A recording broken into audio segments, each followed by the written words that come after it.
Онлайн аконтрольт кассат аппаратку хизиштур хыя дырхуит эгерт аттула курча урт раларчара ихымпадату стараны юккылит хтула чизбанагузар дырархархура ябзурана ашахтква зачрычхасква дарбшхуит уядаге ахуй черзинку рихчара алыршахуит.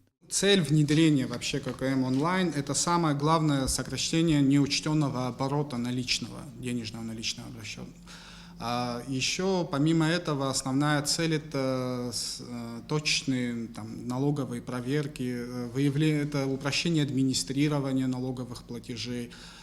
Но самое, в принципе, главное – это защита прав потребителей. Акасат аппарат кураларчара шахткой айзга курминистра хатарнак чарепш дараусткалы чарусураги арман фялут хазырып хадзуит, а министр аусуича. В старых ККМ был такой принцип, что вся информация о расчетах хранилась в самой кассовой машине, фискальной памяти.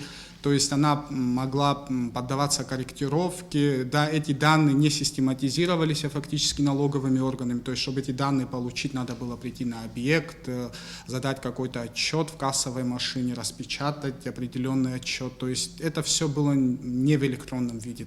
Плюсы для предпринимателей – это снижение вообще административной нагрузки, понимаете, то есть каждый раз у них есть журналы учета, да, в которых они должны писать эту выручку в ручном режиме, каждый раз заполнять эту тетрадь, нужно заверить, прийти в инспекцию, потом инспекция может, естественно, усомниться в данных этой тетради. А если будет установлена кассовая техника, мы в режиме онлайн у себя на серверах будем видеть, какие объемы денежных средств поступили, какие не поступили. Это как раз-таки позволит нам действовать исключительно эффективно, потому что будем знать, куда идти на проверку, да, то есть точечные проверки и снизить такие вот, скажем так, вот зоны риска, да, где мы будем их видеть.